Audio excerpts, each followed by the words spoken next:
My mother, who was very motivated, said from the day I can first remember, "You're going to college, and I don't care what you say." She was very intellectual, but had never had a chance, I mean, with the Depression and everything like that. I'm not sure she even graduated high school. But she read like a fiend, and she made me read like a fiend. She took me to the library every week. She didn't care what I got. She just said, you read. And I read every sports book that was ever written. And I was attracted to lots of colleges because of sports, because my college entrance exams weren't that good. Well, it was high school, actually. I think we were juniors, right? Beginning of the junior year or later? No, beginning of the senior year. Junior year, I think. Junior year? Okay. Supposedly you walked by my house. Yeah, but that's only because I was bumming rides every day and I often got let off there. And you walked me to school. Uh-huh. And that was it.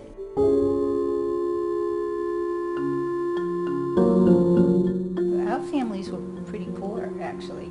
Very poor. I was the first one in 3 generations to go to college. My father was a truck driver. Her father was an auto mechanic. So they were hard-working people. Came through the Depression, which was a traumatic experience for anybody that did it because it lasted a very long time. It marked them for the rest of their lives, I think. His father didn't want him to get married. He said, "There goes your education." But we were determined because we were unhappy being apart. We wanted to be together. At the end of the second year at Tufts, actually that's the same time I switched to economics. So I think the two are related. I was facing starvation as a French teacher, and I took an economics course and I really loved it. So I switched entirely to economics, and that's basically what I've been doing since then. There's only so many ways you can dissect Voltaire. Whereas in economics, there's a new problem coming up all the time, every day, as often as you're willing to think about it, actually. When we moved from Boston to Chicago, there was a big transition, actually, because I think it was the first time we hadn't lived in either my family's house or your family's house. Is that right? Yes. So we were on our own. On our own. Totally alone. I think we're very much the same as we were then. We haven't changed at all. I don't think. Do you? Except you're cuter. Oh, thank you. And your eyes are going. They're gone.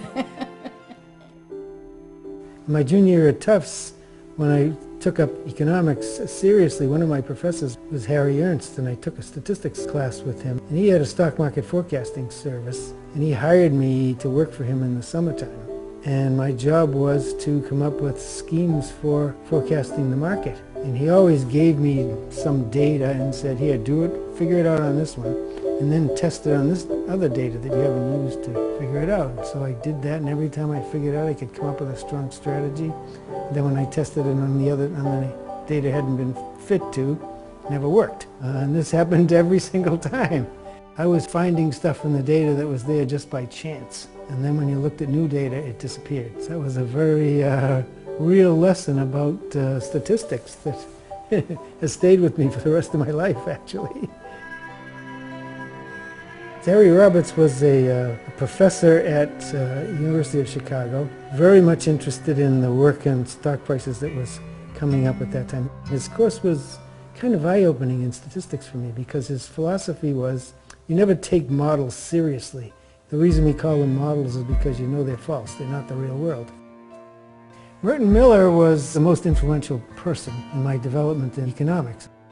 When I came to write my thesis, it was clear he was the person to talk to, along with Harry Roberts. He was the economics side, Harry was the statistics side. And I mean, I worked so closely with Mert until the day he died. I mean, it was a great experience in my life to have somebody like that so central.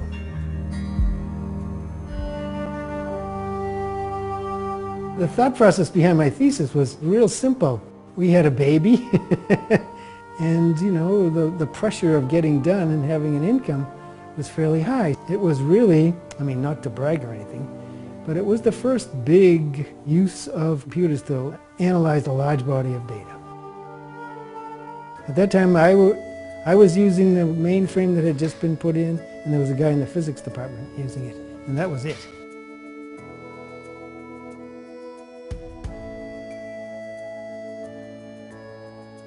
David was a PhD student, and every year I take the best PhD students and I use them as my research assistants the following year. He was very good at it. And then he came time to write a thesis, and he said, well, I see what you do, I think it's great, but I don't want to do it. I want to go out and work. And so I called Mac McQuown, who has been involved with Dimensional from the first day, just like I have. I told Mac, I have this really smart student who is well on his way to a PhD, but he wants a real job now. He said, good, I'll hire him. Mac and David and I have been friends ever since.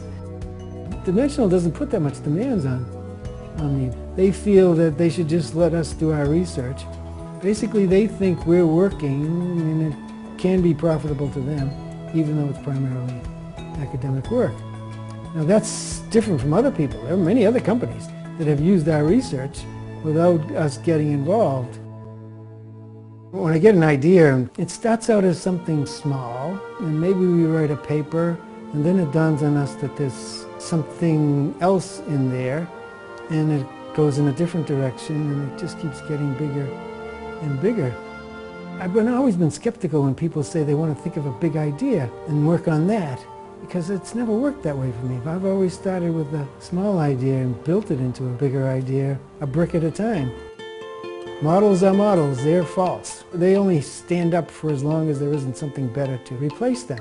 Well, that tells you have to keep your mind open, because your model is a model, and eventually it's going to go by the boards and something else will replace it. So you might as well keep an open mind and maybe be in on the changing of the tune. You never know which way you're going to go. If you knew which way you were going to go, it wouldn't be as much fun.